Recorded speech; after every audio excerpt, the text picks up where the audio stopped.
auch wirklich schon Spaß, in der Maschine zuzugucken, wie die Maschine denn fliegen. Markets in, nicht Products out. ZCC Cutting Tools, Wachstum ist europaweit. Liebe Freunde der gepflegten Zerspannung und herzlich willkommen zu einer neuen Folge zu unserem Podcast rund um das Thema Innovation, Fertigung und Technologie. Heute bei mir zu Gast Martin Sprung und Sandro Maas von der Firma ZCC Cutting Tools und ich freue mich riesig, dass ihr heute hier bei uns seid. Vielen Dank für die Einladung. Wir freuen uns, dass wir hier sein dürfen. Gerne. Vielen Dank. Vielleicht mögt ihr euch mal ganz kurz selbst vorstellen. Martin, vielleicht fängst du an, vielleicht für die Community.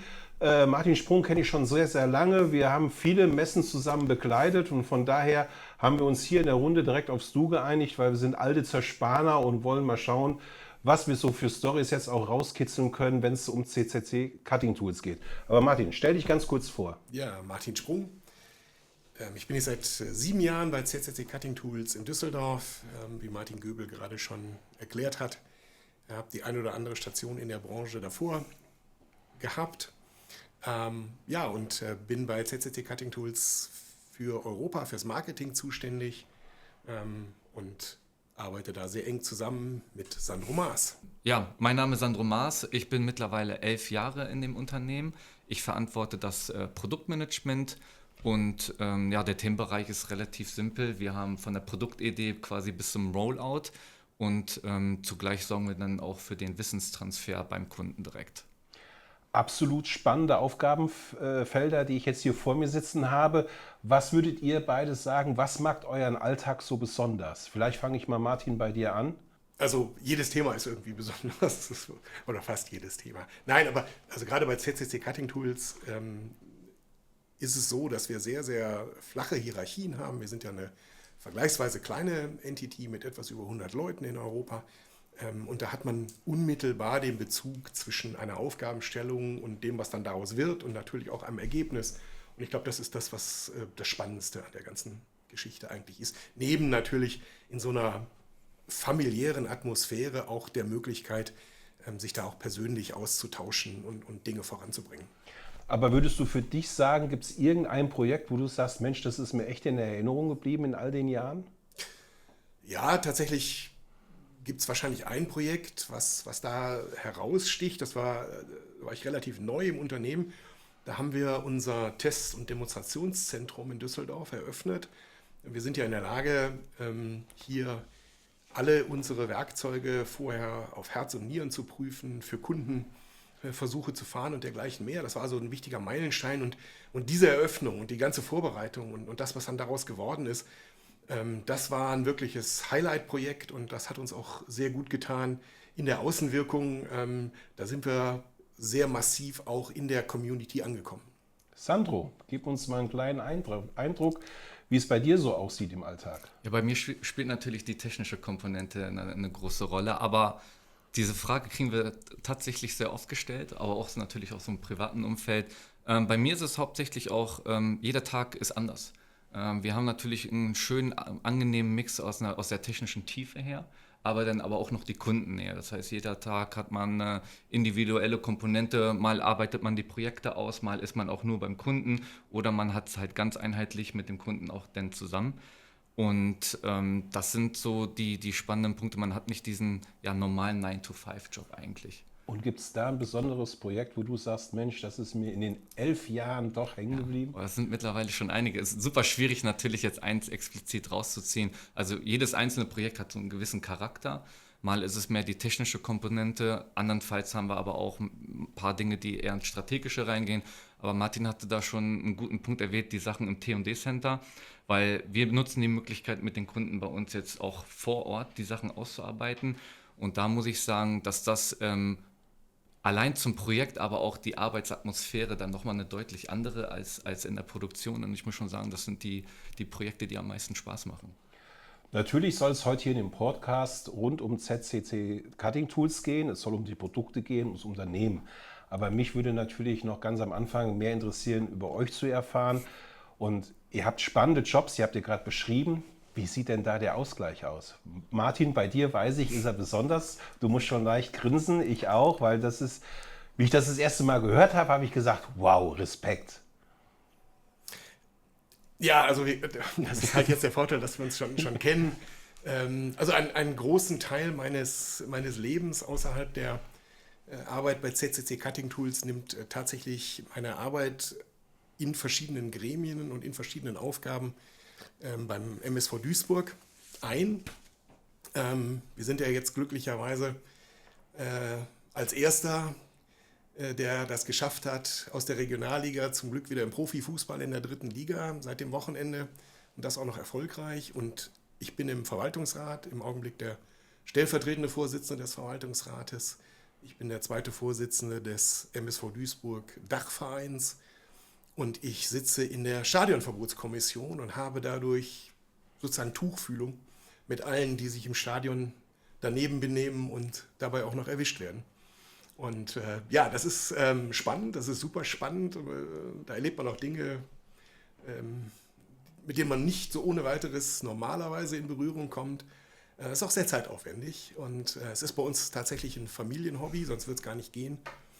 Meine Tochter ist inzwischen Inklusionsbeauftragte und kümmert sich um die Menschen mit Behinderung im Stadion und organisiert alles, damit die einen schönen Stadionbesuch haben.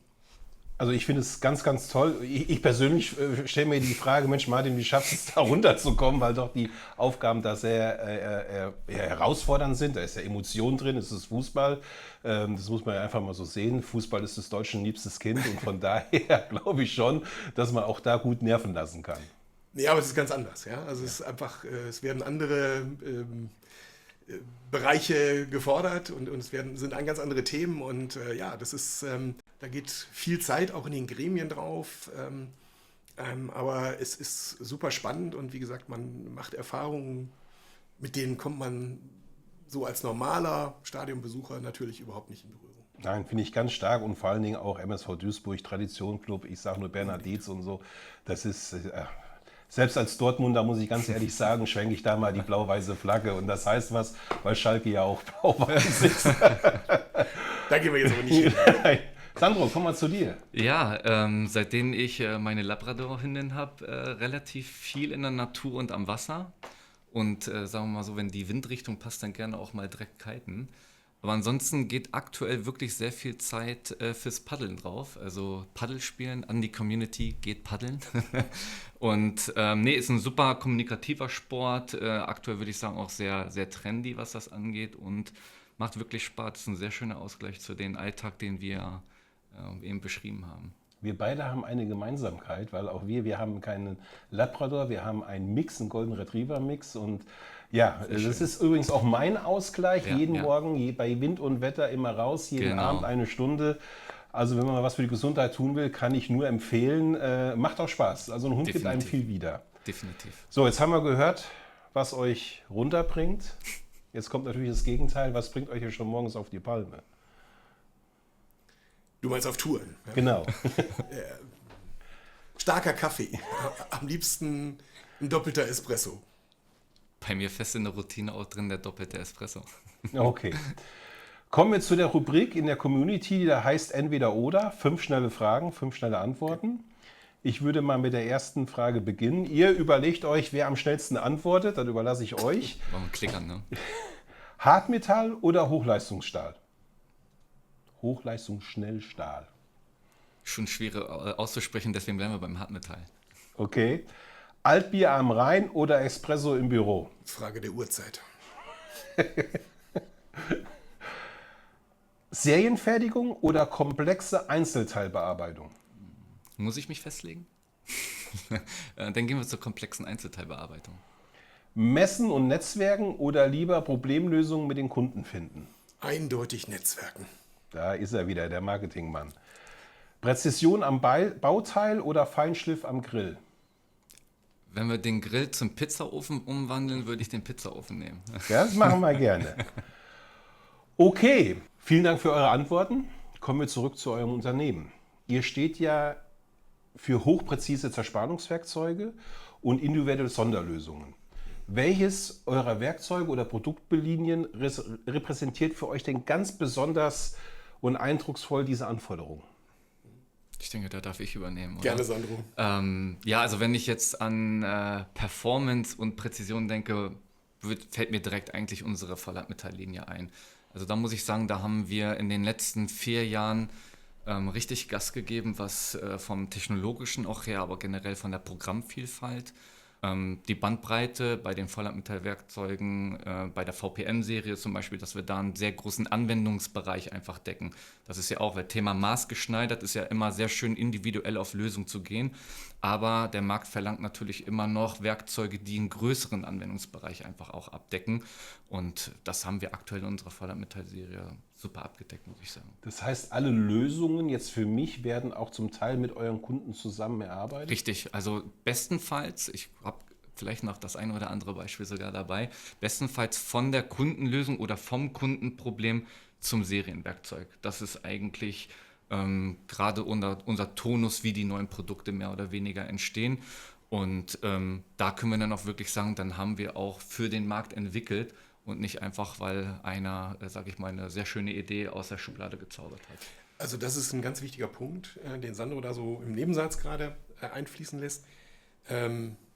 Markets in, nicht Products out. Also das Verständnis für den Markt, das Verständnis für die Anforderungen aktueller und zukünftiger Anforderungen und daraus dann das Anbieten und das Weiterentwickeln von Lösungen. Ja, so rum. Und nicht irgendwelche Produkte, die entstanden sind, in den Markt drücken und sich dann überlegen, was will ich eigentlich damit. Immer kundenorientiert. Das heißt, ihr schöpft eure Innovationskraft mit den Kundenanforderungen zusammen und steckt das in eure Produktstrategie, Genau. kann man es so Genau. nennen? Das unterscheidet uns auch von anderen Anbietern aus weiter entfernten Regionen mit dieser Europazentrale in Düsseldorf und dem Produktmanagement, aber auch der Forschung und Entwicklung, der Konstruktion, die wir da haben, machen wir genau das. Wir verstehen die Märkte, insbesondere in Europa, wobei es da ja auch Unterschiede geben kann.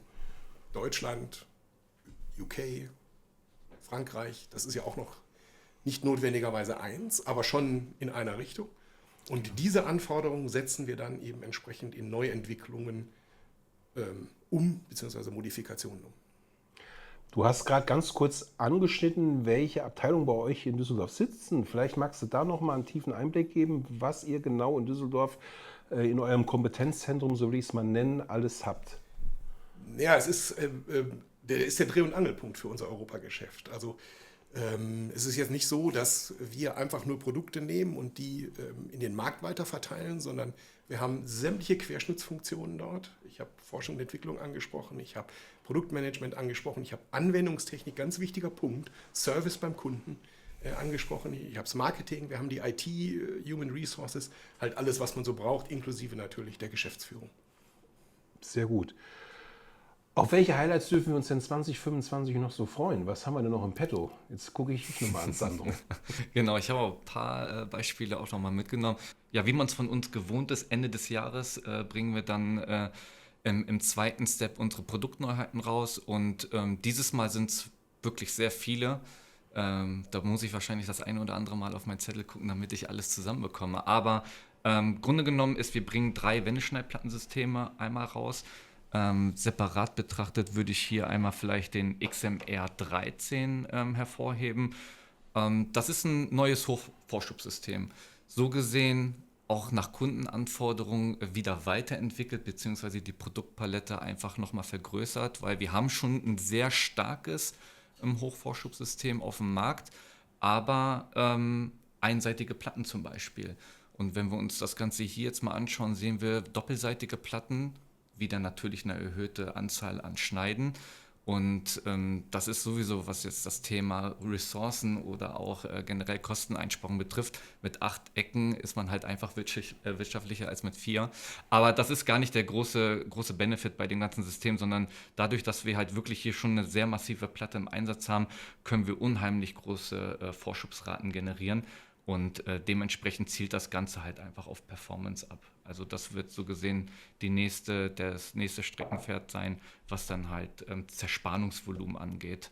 Ein weiteres System habe ich auch einfach hier, das ist ein Eckfrässystem, 90 Grad, wir sagen ja immer echte 90 Grad. Hier auch wieder 8 Schneiden, sehr aufwendig gepresste Platte auch. Und hier auch einfach natürlich zu dem vorigen 90-Grad-System, die wir auch haben, 8 Schneiden, negatives System, trotzdem mit positiver Anstellung. Und hier geht es auch bei der Schrubbbearbeitung so viel Späne, sage ich mal, von der Maschine zu bekommen, wie es möglich ist.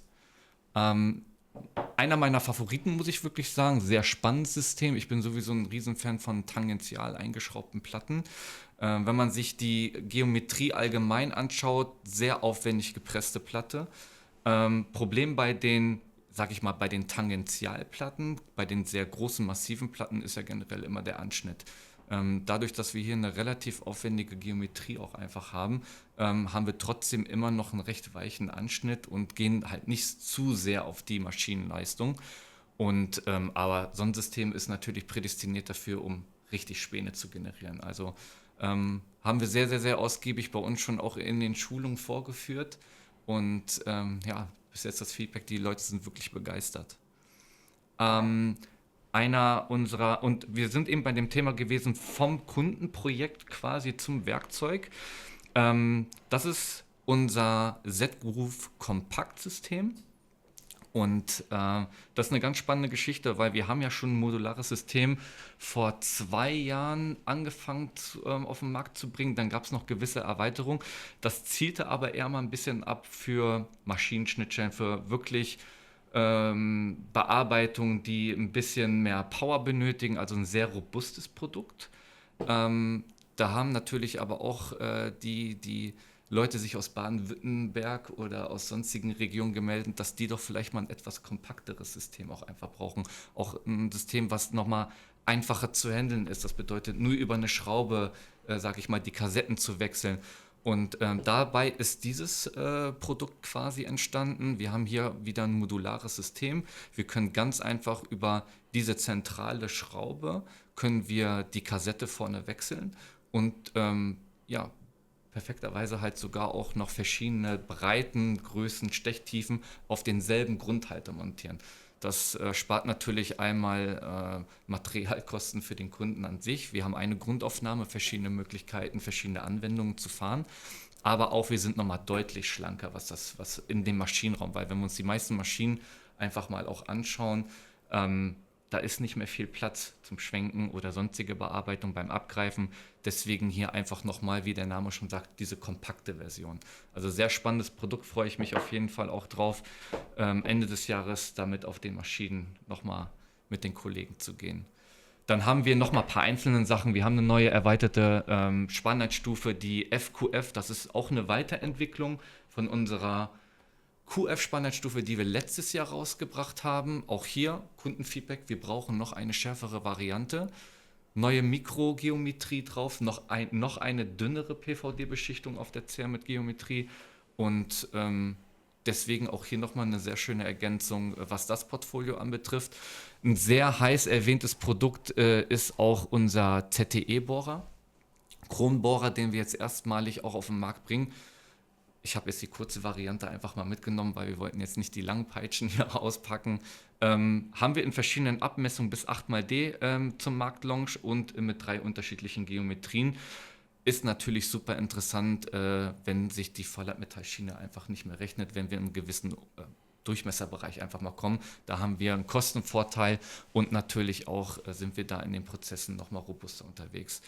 Zu guter Letzt habe ich mir hier noch eine Sache aufgespart und zwar, wir werden hier mit der neuen Pagoo-Serie gerade im Wendeschneidplattenbereich sehr stark nach vorne gehen. Und ja, hier packen wir eigentlich zum aktuellen Zeitpunkt die neuesten Beschichtungstechnologien, aber auch vom Grundmaterial hat sich hier einiges geändert. Und hier zielen wir wirklich drauf ab, maximale Leistung auf der Maschine zu bringen. Das sprich halt höhere Schnittgeschwindigkeiten, höhere Prozesssicherheit, aber dementsprechend halt auch einfach in unserem Preissegment einfach noch reproduzierbar. Und das haben wir in der weiten Bandbreite so gesehen für alle Systeme jetzt auch rausgebracht. Der erste Teil wird sehr stark natürlich sein im Drehbereich, aber auch im Wendeschneidplattenbereich. Die ein oder andere Vollhartmetallserie wird auch in der Pangu-Range auch nochmal rauskommen. Ein Feuerwerk der Produktpräsentation, Sandro, ich bin begeistert.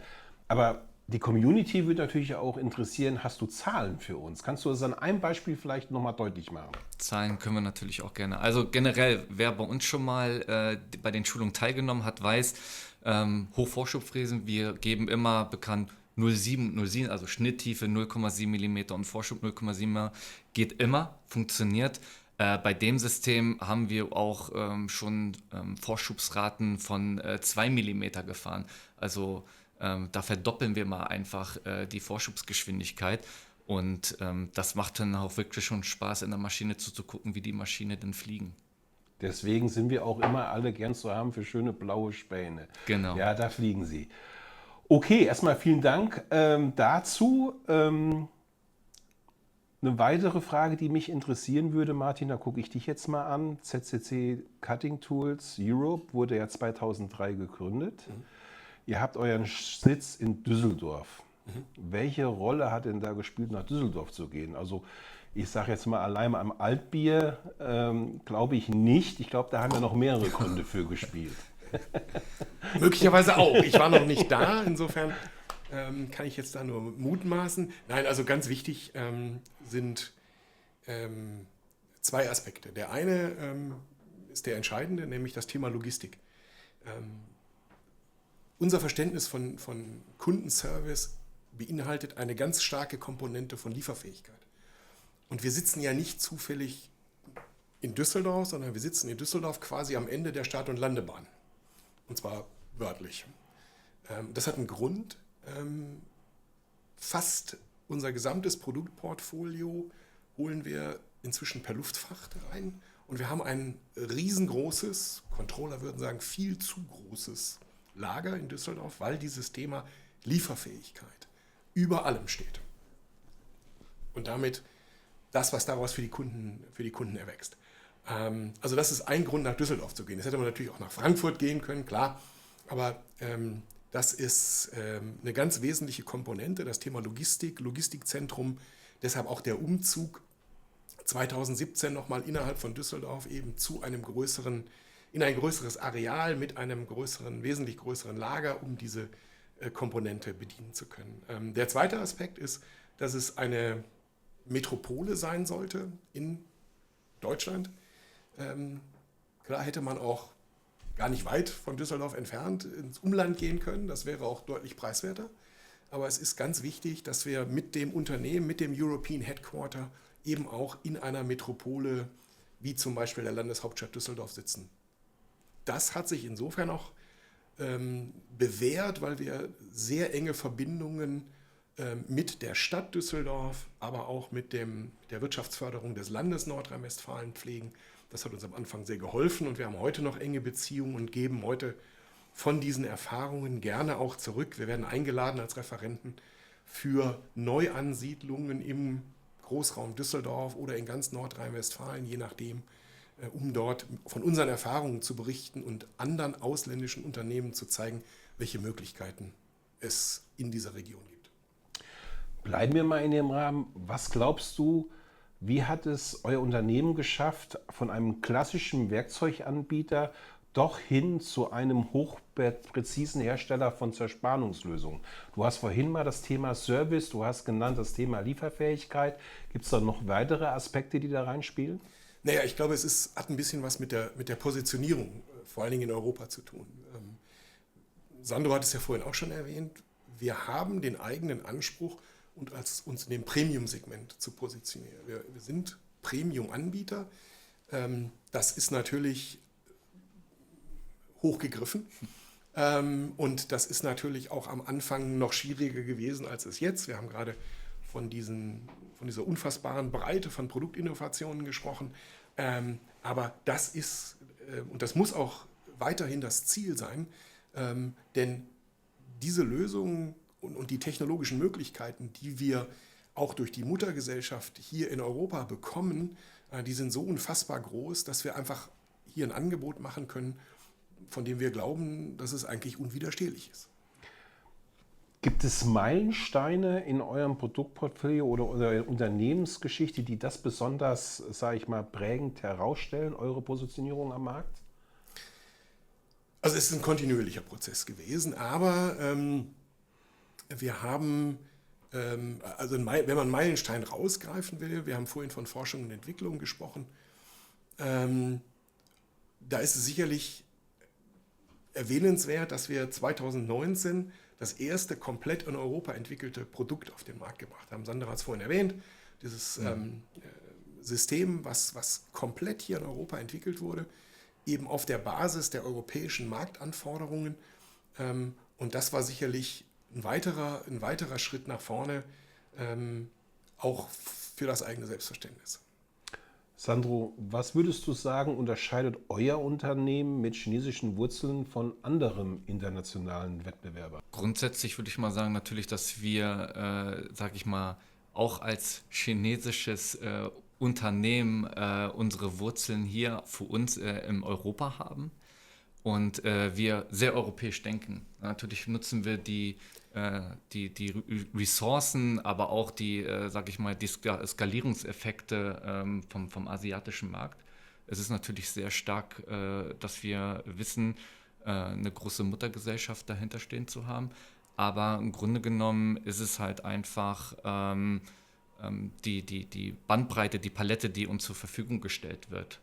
Und das mit dem Thema, mit dem Technologiecenter, was wir jetzt auch in Düsseldorf einfach auch haben, zeigt ja zu einem auch nochmal, in welchem Segment wir uns bewegen wollen, nah am Kunden sein, aber auch den technologischen Fortschritt nicht nur, sage ich mal, von unserem Mutterkonzern zu übernehmen, sondern halt auch Eigenentwicklung zu machen, sehr nah mit der Muttergesellschaft das auch zu kommunizieren und zu entwickeln und dementsprechend halt das Passende auch für den europäischen Markt halt rauszubringen.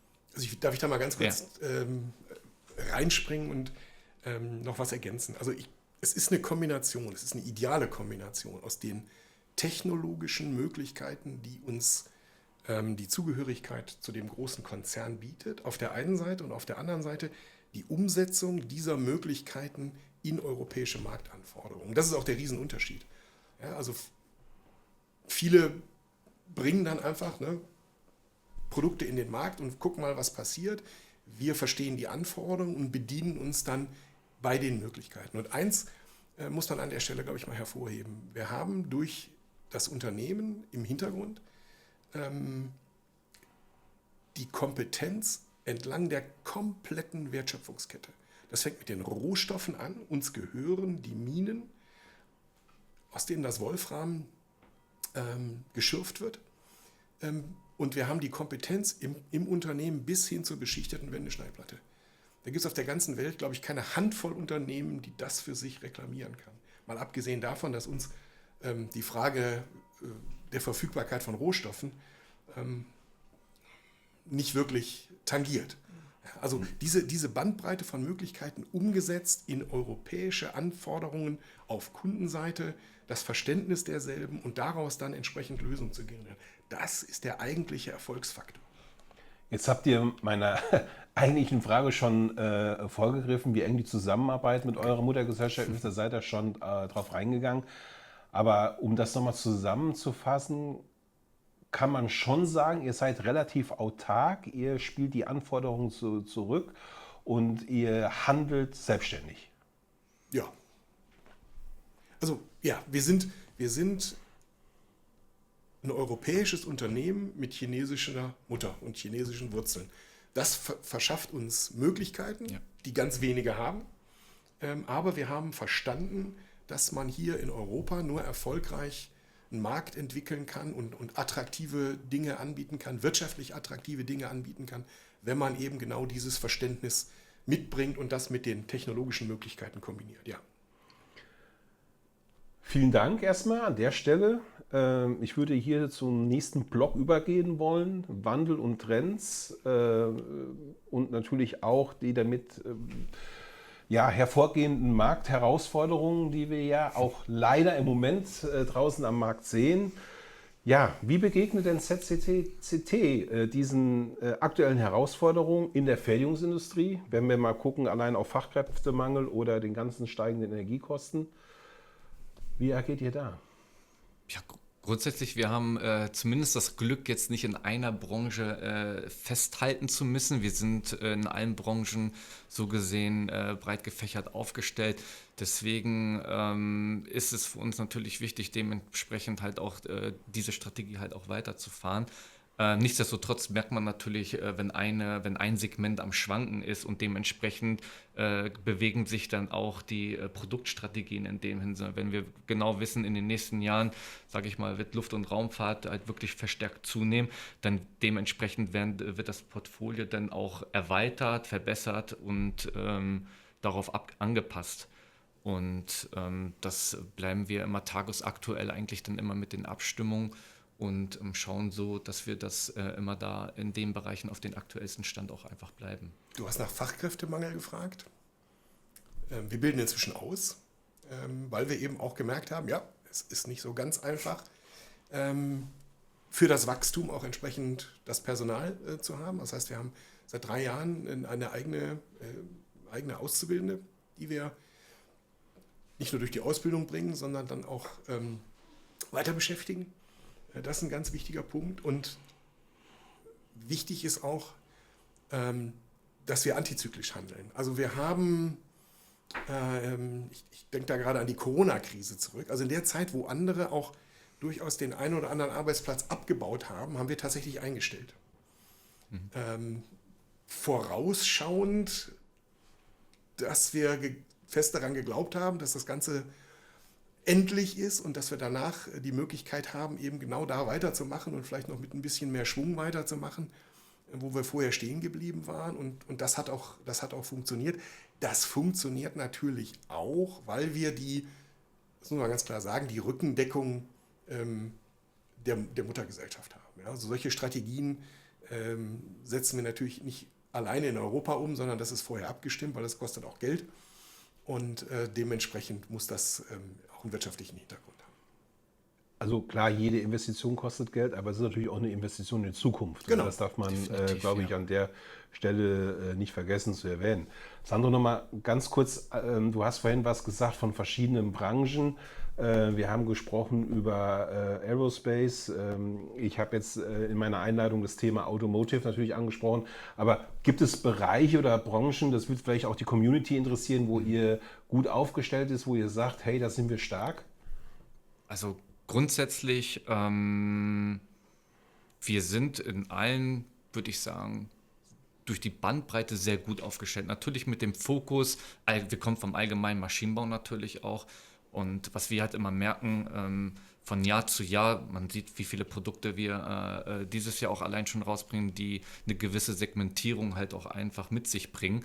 Aber gerade brandaktuell ist bei uns natürlich dann auch Thema Öl und Gas, diese Materialgruppen, vielleicht sogar ein bisschen weg von den Segmenten selber, aber in den Materialgruppen hin, weil wir haben natürlich die gängigsten Materialien, die sich in verschiedenen Segmenten wohlfühlen. Und wenn man rückblickend auch einfach mal ein bisschen auf unser altes Messekonzept, vielleicht greife ich schon ein bisschen vor, altes Messekonzept zurückgreifen, haben wir uns ja als Materialkompetenzversteher einfach auch mal ein bisschen so dem Markt gegenübergestellt.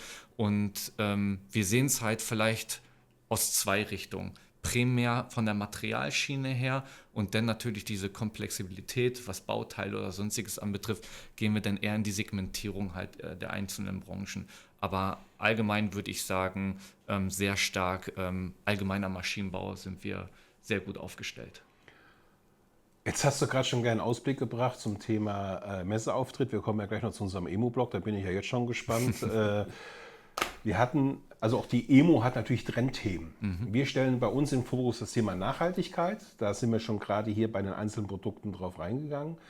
Mich würde jetzt noch interessieren, das ganze Thema KI und Digitalisierung. Ja, was glaubt ihr, beeinflusst da am stärksten eure Produktstrategie?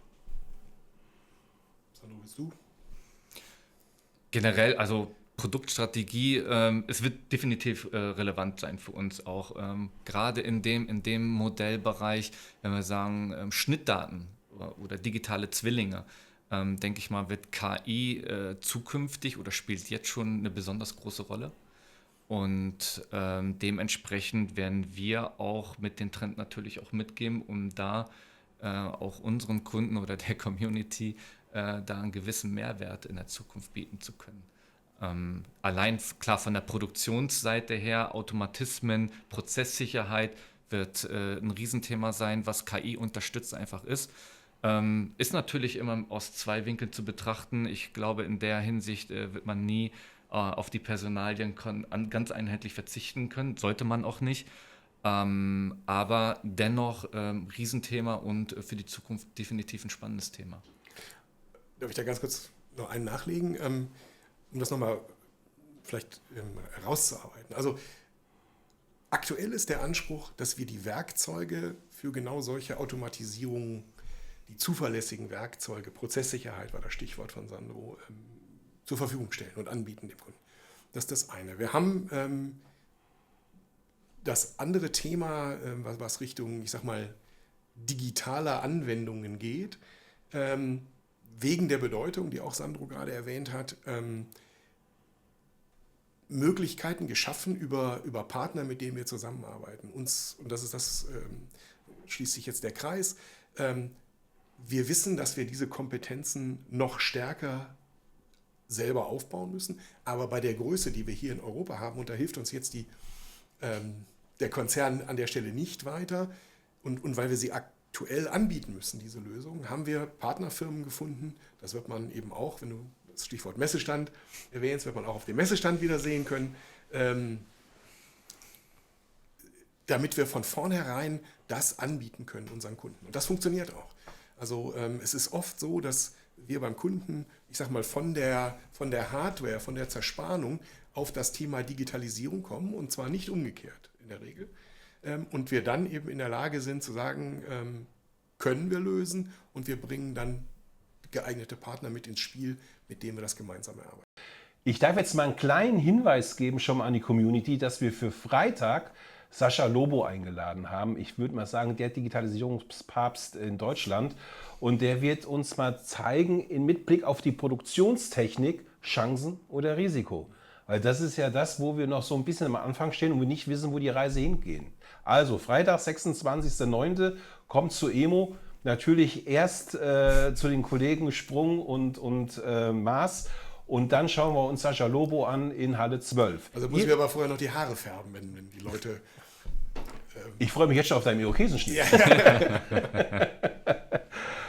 Okay, abschließende Frage noch für mich. Wir sind ja hier in Deutschland, wir haben über Düsseldorf geredet, aber welche Rolle spielt denn für euch der europäische Markt noch? Also, wir sind CCC Cutting Tools Europe und damit für ganz Europa verantwortlich. Eine ganz große Rolle, das ist unser Thema. Also klar, Deutschland ist ein wichtiger und auch ein sehr großer, auch der größte Markt, auch für uns, keine Frage, aber wir haben sehr stark wachsende Märkte in Italien, in Frankreich, in England, wo wir gerade letztes Jahr eine eigene Vertriebsniederlassung gegründet haben, wo wir in diesem Jahr, auch im Herbst ungefähr, ein zweites Technologiezentrum eröffnen werden, um eben auch den Fokus auf die Anforderungen in England gezielt lenken zu können. Wir haben gerade in Italien eine Vertriebsniederlassung eröffnet. Also CCC Cutting Tools, Wachstum ist europaweit. Thema Wachstum bringt mich natürlich jetzt zu unserem nächsten Block, der da heißt Menschen und Fähigkeiten im Unternehmen. Weil für jedes Wachstum brauche ich natürlich auch Kollegen, die mich unterstützen, dieses Wachstum voranzutreiben. Ja. Und Sandro, was glaubst du, welche Qualifikationen oder Fähigkeiten muss ich denn haben, um bei CCC eben da wie ein Puzzlestück reinzupassen, um besonders gefragt sind, natürlich dann die Innovationslösungen weiterentwickeln zu können? Klar, kommt natürlich auf den Fachbereich ein, wo wir die Leute hinhaben wollen. Aber im Grunde genommen im technischen Bereich natürlich die technische Affinität oder generell auch dieses gierige Wissen zu haben, auch ein bisschen über den Tellerrand hinauszuschauen. Das ist natürlich eine Komponente, die bei uns sehr wichtig ist. Und ansonsten auch gerne Verantwortung übernehmen wollen. Das überlassen wir den Leuten halt auch relativ früh, weil das ist der Zeitpunkt, wo die Leute über sich hinauswachsen. Und das ist auch ein bisschen von uns so das Erfolgsgeheimnis, dass die Leute wirklich auch Verantwortung übernehmen zu lassen, die nicht klein zu halten. Und wenn diese Eigenschaften dann auch natürlich dann mitgebracht werden, natürlich zu den sonstigen Soft Skills, die halt einfach auch für die Teamfähigkeit untereinander, interkulturelle Kompetenz ist bei uns sehr wichtig. Das sind Bereiche, die für uns auch wichtig sind. Also vielleicht Beispiel dazu, weil du ja vorhin gesagt hast, erzähl doch mal Beispiele. In Düsseldorf werden ungefähr 10 Sprachen gesprochen, Ja. weil wir eben die komplette europäische Koordination da machen, inklusive Innendienst. Das heißt, wir haben Menschen, gut, teilweise sprechen die mehrere Sprachen, aber wir sind in der Lage, 10 Sprachen in muttersprachlicher Qualität abzubilden. Und das bedingt natürlich auch, Sandro hat Stichwort gesagt, Multikulti. Also das ist ein sehr buntes Gemisch quer durch Europa. Und das macht die Sache auch so zusätzlich reizvoll. Das heißt für mich in Übersetzung, die Hotline wird in der Muttersprache abgefackelt. Also wenn ich aus Italien anrufe, stehen die Chancen gut, dass Geht ich eine Italienerin ans Telefon, ja. Aha, Ja. das ist gut. Jetzt hast du gerade gesagt, ihr bildet auch aus. Aber gibt es auch, wie fördert ihr die Weiterentwicklung bei euch im Unternehmen, bei den Kollegen? Können wir da noch mal kurz drauf eingehen? Ja, es gibt strukturierte, in dem Falle in der Verantwortung von Human Resources, Personalabteilungen vorangetriebene Programme, wo gezielt geschaut wird, was sind A, die Interessen und B, natürlich auch die Bedarfe im Unternehmen und wo dann entsprechende Aus- und Weiterbildungen angeboten werden. Oft sind das Zertifikatskurse, wo man also auch eine Prüfung hinterher ablegen muss. Letzte Woche bestanden. Und ja, um auch zu demonstrieren, dass das eine Ernsthaftigkeit hat. Und wir schauen natürlich auch darauf, dass die Personen, die das dann machen dürfen, dass das in Relation steht zu der Perspektive des weiteren Weges im Unternehmen. Also das ist sehr eng miteinander verzahnt. Jetzt seid ihr schon so ein bisschen auf die interkulturelle Zusammenarbeit auch unter den Kollegen eingegangen. Du sagst 10 Sprachen. Aber wie gelingt es euch denn auch, die jungen Talente, sage ich mal, für die Zerspannungsindustrie zu begeistern, um bei euch anzufangen? Weil ich sage mal, das ist ja die Herausforderung, vor denen ja alle irgendwo stehen. Aber was macht euch da besonders? Da würde ich jetzt einen Sandro, ich kann jetzt über die anderen Bereiche sprechen, Ja, aber Zerspannung ist eher so. Ja, Zerspannung an sich, also es ist breit gefächert natürlich. Ich sag mal, ich benutze mich als beste Beispiel. Bin mit 24 zum Unternehmen gekommen und jetzt mittlerweile 11 Jahre da und man kann das halt in allen Richtungen betrachten. Also normalerweise bin ich verantwortlich für die Werkzeuge und für das Team und heute sitze ich hier. Das sind halt Themenfelder, wo man nicht einfach stumpf sehen muss, Werkzeug, Produktion und das war's. Also man kann es in vielen Richtungen und mit Martin arbeiten wir auch schon sehr intensiv seit Jahren an Produktkommunikation, Messeauftritten, Zerspannung. Also man kann Zerspannung an sich als Thema natürlich in super vielen Bereichen, ob es Forschung und Entwicklung ist, Marketing, Produktmanagement, kann man sehr schön, sag ich mal, in verschiedene Facetten einkategorieren. Natürlich für die Technikaffin, es ist eine Branche, die, also ich finde mal, ohne Zerspannung geht halt gar nichts, kann man einfach auch sagen. Zerspannung, ich sage immer, die Werkzeugmaschine ist die Mutter aller Maschinen. Genau. Ohne Werkzeugmaschinen hast du nichts und du brauchst für eine Werkzeugmaschine ein Werkzeug. Also ich sage immer, wir stehen eigentlich am Anfang der Produktionskette. Definitiv. Und wenn man sich halt auch mit der Zerspannung auskennt und sich manche Sachen halt auch im Alltag auch einfach mal anschaut, dann denkt man sich auch, ja, ohne Zerspannung würde es nicht funktionieren. Ist eine Sache, die man meiner Meinung nach auch ein bisschen leben muss. Man muss das Interesse für den ganzen Bereich natürlich auch haben. Aber Zerspannung ist auch für die Zukunft immer für uns noch, das ist eine Branche, die meiner Meinung nach sehr sicher ist auf jeden Fall. Damit muss man ja heutzutage natürlich auch immer noch ein bisschen aufpassen, welche Berufe werden denn in Zukunft, sage ich mal, nicht mehr so relevant sein. Und deswegen an die Community, macht was mit Zerspannung. Ein toller Hinweis und ein Hinweis ist ja auch, die beiden Herren könnt ihr treffen auf der EMO 2025 in Hannover. Und da kommen wir jetzt schon zur nächsten Rubrik. Das ist schon die EMO. Und die Zeit läuft und ich bin mit meinem Team ja schon oben in Hannover. Wir bereiten alles für euch vor. Das heißt, wenn ihr kommt, dass dann schon Vielen alles Dank. parat ist. Ihr sagt, wir geben mir Gas. Aber mich würde jetzt mal interessieren, gibt es ein Highlight? Was bringt ihr mit, wo es sich für die Community lohnt, nach Hannover zu kommen? Also unser Fokus, insofern werfe ich den Ball gleich wieder über den Tisch, unser Fokus ist natürlich ganz eindeutig das Thema Produktinnovation.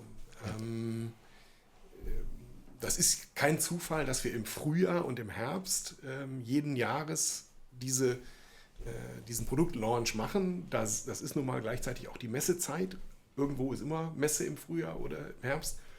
Und also das ist ganz klar der Fokus für uns. Als ein wesentlicher Aspekt, und ich glaube nach wie vor, dass eben, und das zeigen auch die Statistiken, die zeigen auch die Auswertungen unserer Messebesucher in der Vergangenheit, dass immer noch ein ganz, ganz fundamentales Interesse eben an der Zerspannung als solcher und dem, was an neuen Details, ich meine, das Rad wird ja nicht neu erfunden, aber es sind immer wieder neue Details, die dann eben auch Technologiesprünge ermöglichen, eben zu sehen sein wird. Das ist das eine. Und das zweite ist, dass wir inzwischen, auch das ist natürlich eine Evolution, aber das werden wir in den Mittelpunkt auch unseres diesjährigen EMO-Auftritts stellen, die Zusammenarbeit mit Partnern aus unterschiedlichen Bereichen. Und ganz wichtig ist uns, dass wir inzwischen auch mit großen Werkzeugmaschinenanbietern, völlig unterschiedlichen, sehr eng zusammenarbeiten, auch völlig unterschiedlich zusammenarbeiten. Und ich glaube, ich kann mal so ein bisschen anteasern, dass da die Firmen Alsmetall, die Firma Okuma, aber auch die Firma DMG Mori zu nennen sind, mit denen wir gemeinsame Projekte, mit denen wir gemeinsame Zerspannungslösungen auf den Weg bringen und auch die werden in Hannover zu sehen sein. Das sind die Maschinenhersteller und das andere vielleicht noch ganz kurz ist der Punkt, den ich vorhin erwähnte, im Bereich der Digitalisierung, der Automatisierung auch von Datenströmen. Da haben wir Partner auch bei uns auf dem Messestand, die auch vor Ort, auch mit Personal vor Ort sein werden und entsprechend dann zeigen, was die Lösungen sind, die wir gemeinsam entwickelt haben. Also, liebe Community, ihr seht, es lohnt sich auf jeden Fall nach Hannover zu kommen. Und ich bin mir sicher, dass Martin Eintrittskarten zur Verfügung stellt. Wenn ihr ZCCT anschreibt im Digital Newsroom der Industriearena, bin ich mir relativ sicher, ihr bekommt eine Antwort. Und ich würde mich auch freuen, euch dann in Hannover begrüßen zu dürfen. Auf unserer Website gibt es auch, also es gibt unterschiedliche Möglichkeiten, an solche Karten zu kommen und die stellen wir sehr gerne zur Verfügung und freuen uns jetzt schon auf jeden Besucher. Viele Wege führen nach Hannover. Gut, wir haben noch unser CNC-Kochbuch. Oh. Da gucke ich jetzt jemanden an und bin gespannt, was du für ein Rezept beisteuern kannst für die Community. Genau. Ja, auch zu Hause begnadeter Koch. Ich lasse, muss ich sagen, grundsätzlich dann doch eher sogar noch die Frau entscheiden, was es denn heute geben soll. Und deswegen habe ich genau dieses Rezept heute genommen. Das ist eigentlich unser Signature-Rezept, auch für nicht alle Kochenthusiasten. Relativ einfach zu zaubern. Und zwar ganz simpel ist es einmal eine Spaghetti mit einer Burrata-Tomaten-Chili-Soße. Und ja, ähnelt halt schon fast einer One-Pot-Pasta, aber es gehört noch ein kleiner Zwischenschritt einfach dazwischen. Ganz simpel natürlich erstmal die Pasta. Ich würde empfehlen, al dente zu kochen. Ansonsten steigt uns nachher jeder Italiener aufs Dach. Aber dann bisschen Chili, Knoblauch in Öl leicht anbraten, die Tomaten dazugeben, die so weit kochen, dass die leicht aufplatzen, damit wir auch dementsprechend auch das passende Aroma auch haben. Das Ganze dann in einen Mixer, nach Wahl, ob es ein Handmixer ist oder halt einen normalen Elektromixer. Die Burrata noch dazugeben. Wer noch ein bisschen was für die Gesundheit tun möchte, darf gerne noch eine Handvoll Spinat oder Rucola sonst was nehmen. Das Ganze dann durchmixen. Während die Pasta dann fertig ist, würde ich auch immer empfehlen, ein bisschen Pastawasser natürlich reinzumachen, damit wir dieses leichte Sämige auch bekommen.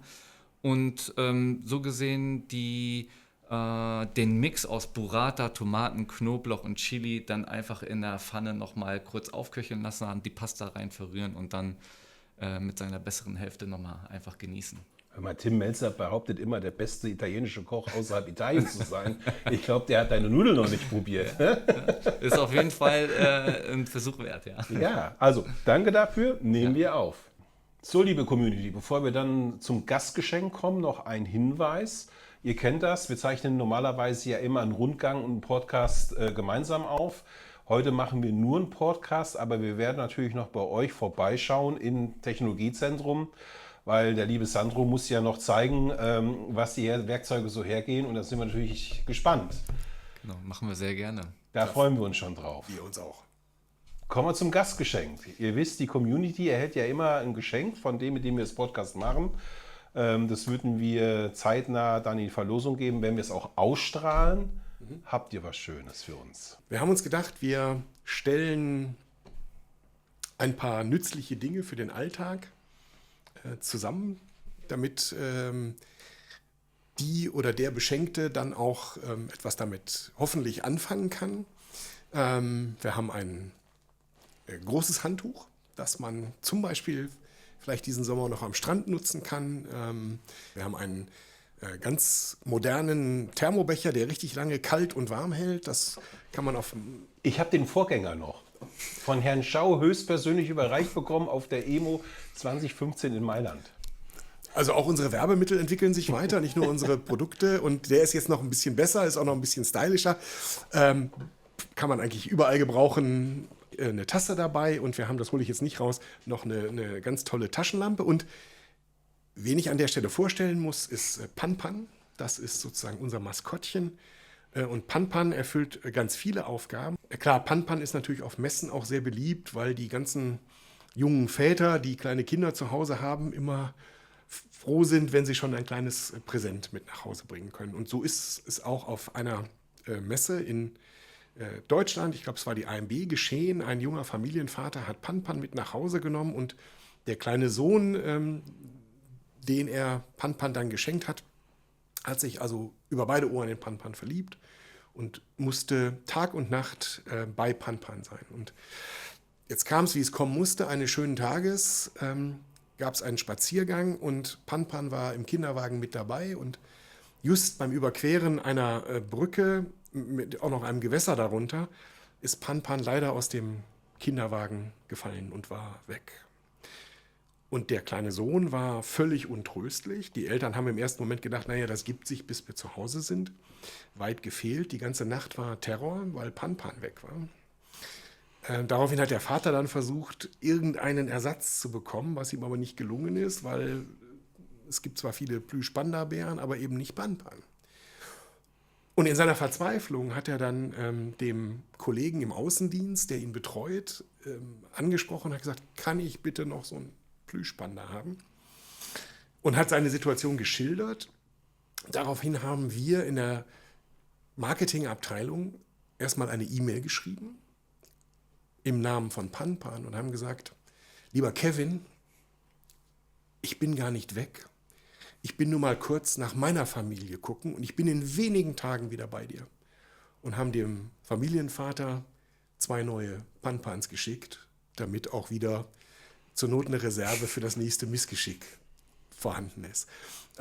Ja, diese und ähnliche Geschichten ranken sich um Pan-Pan, und deshalb gehört er für uns immer in so ein Paket. Vielen Dank, Martin. Absolut tolle Geschichte. Zeigt mir auch wieder die Branche mit Herz. Finde ich ganz, ganz toll. Sandro, bevor wir jetzt zum Abschluss kommen, aber nochmal eine Frage an dich. Magst du vielleicht nochmal mit 3 prägnanten Stichworten nennen oder beschreiben, wofür ihr steht in der Welt der Fertigung, für das Unternehmen, für die Produkte? Sehr gerne. Da fallen mir direkt 3 Begrifflichkeiten ein. Einmal Wirtschaftlichkeit. Ich meine, darum hat es sich heute den ganzen Tag ja auch gedreht. Dann kundenfokussiert. Das ist den Themenbereich, den wir als letztes nochmal hatten, wo wir sehr stark dahinter stehen. Und natürlich auch Präzision. Das ist das, wo wir wirklich sehr prägnant unsere Produkte in den Markt präsentieren. Meine Herren, es war mir ein Vergnügen. Ich sage vielen lieben Dank. Liebe Community, wir 3 würden uns freuen, euch dann in Hannover begrüßen zu dürfen, vom 22. bis zum 26. September. Schaut vorbei, Schaut euch ZCC Cutting Tools an und ja, vielleicht laufen auch wir uns über den Weg. Ich sage vielen Dank und ich bin gespannt. Wir werden ja dann das Ganze fortführen bei euch im Technologiecenter und ich freue mich schon darauf und ja, bleibt unserem Kanal treu.